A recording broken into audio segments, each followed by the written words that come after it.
You were recently in El Salvador, and could you talk a little bit about why you went and what you saw? Yeah, I was in El Salvador at the beginning of February, and I was in San Salvador the same day that Marco Rubio was in town. So Marco Rubio was in town literally to sign the agreement with President Bukele of El Salvador to establish this this pipeline of rendition, I would call it, of taking people from the United States and putting them into this prison in El Salvador. And Bukele became extremely popular for throwing 80,000 people into these prisons, many of whom were gangsters probably, and who were really terrorizing the Salvadoran population. So the Salvador, he has like an 80% approval rating for doing this. But a lot of those people are actually not gangsters. He had released at least 7,000, and there's still more that are probably not gangsters in these prisons.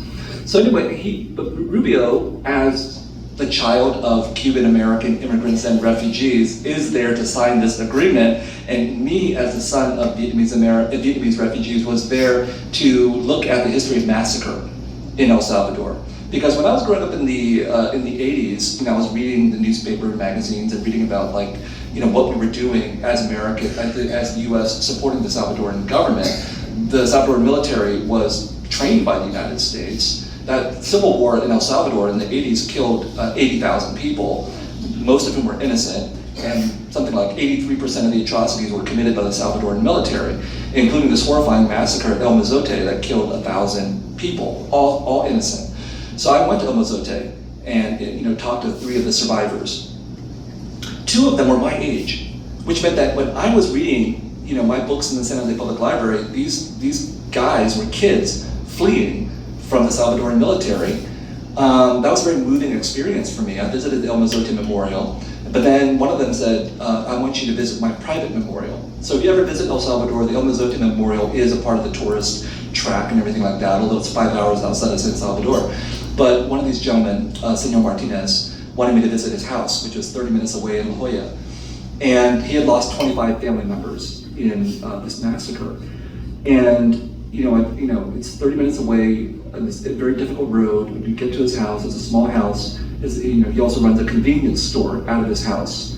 By that I mean there's one table inside his house, in his living room, stocked with the goods that the people of the village need. Very resonant for me, thinking about my parents. 10 feet away from his house, there's a chain link fence, and behind the chain link fence there is a wall, and on that wall are 17 plaques with the names of hundreds of people who were killed. And underneath the wall, there are about 40 human remains buried. Can you imagine living with that on your property? He is the private keeper of memory for these people. So I went there not knowing what I was going to find, but I'm a scholar of war and memory. It takes me to very depressing places. And it was very moving for me to go to his memorial, even more than the memorial at El Mozote, because what it made me think of is Senor Martinez is this lonely keeper of memory. And there's so many of these lonely keepers of memory out there. But there's so many massacres that are uncommemorated. So many massacres that are uncommemorated. Those 80,000 people who died, most of them are not commemorated. It was moving for me also to talk to the rector, the head of the Central American University, which was the university where 6 Jesuit priests were murdered, and their housekeeper and their daughter, by the Salvadoran military in 1989. So if you go to the Central American University, you can go to their memorial. It's very moving.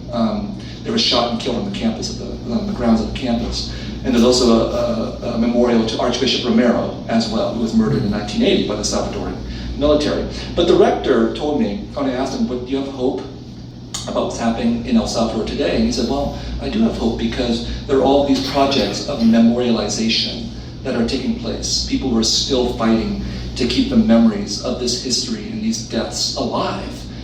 And that to me is also my project as well. And I have a whole 4,000 word article coming out in The Nation about exactly what I've described to you, that we are all engaged, we are all called upon. This is a very Catholic idea. We're all called upon. If we're willing to take up the call, to choose, are we going to side with power and authority and its abuses and the people who commit massacres?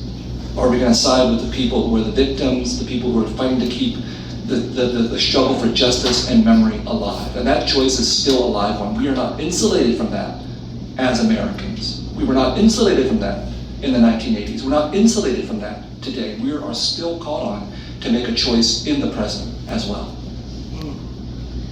Hard to hear, and I don't think I'm going to encapsulate all of it, but I'll say the last bit, I think, which is really, for those of us who are trying to do the work, even as we are seeing not more listening to calls and cries about stopping genocide, but actually more attempts to repress and silence those calls, what kind of advice do you have? And I will add a little anecdote that Portland Public Schools made people take down signs that said, "Stop the genocide," but you could have a sign that said, "Stop genocide."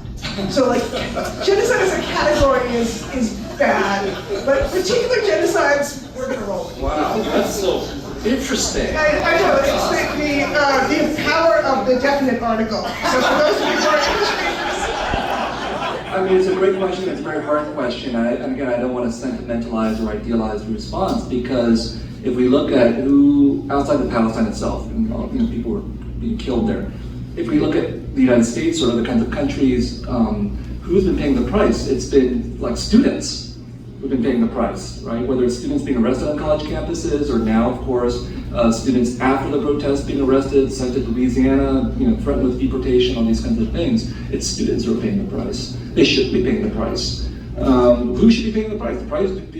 People who should be paying the price are the university presidents, are the faculty. We failed our students because we haven't been willing to speak up. And so I think that it's a very hard question to answer, because I'm not going to get up here and say everybody needs to protest, when in fact it's the people who are the weakest who've been the most punished for their conscience and speaking truth to power. I've had one student, great writer, who is trans and who is not American, who left the country, went to Thailand for their own protection. And last night I was talking to someone in academia, a dear friend of mine, who was undocumented and was so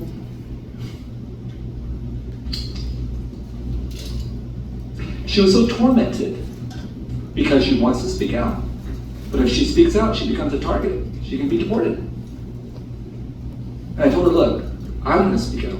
People like me should be the ones speaking out, because I at least have some insulation from these issues, right? But students, undocumented people in vulnerability of deportation, I mean, eventually they might get people like me, naturalized citizens. That hasn't happened, it hasn't gotten that far yet. But there's other categories of people who are much more vulnerable.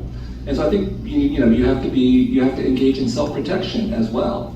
Many of the people who've been targeted, I don't think chose to be targeted, for example, like writers, editors, and so on. They just spoke their truth, they had their integrity, and then they ended up in the crosshairs of various kinds of doxing and cancellation campaigns and being fired and things like that. I certainly didn't volunteer to be canceled either. But having said that, having been canceled was actually an incredible experience. It helped me to sharpen my critique, sharpen my understanding of myself, understand how my own history is connected to the issues of the present. And so for all of us, the ones in this room, who do have power, who do have privilege, who do have insulation, you are the ones who should be answering this question. Are you willing to speak up? Are you willing to educate yourself if you feel that you're not educated enough? The moral issues have never really changed, I think, from the time of the 1960s and the Vietnam War to the present. Everybody who's ever romanticized or idealized the 1960s, here's your chance! Here's your chance! I remember when I was a college student at Berkeley and I was asking my professors, when's our moment? And our professors were like, now, the 1990s, Iraq War, now. No, it didn't happen. Well, now it is happening. Now you have your moment of moral clarity, and the call is directed at you. Kevin's coming with the sticky notes and pointing at the wrist that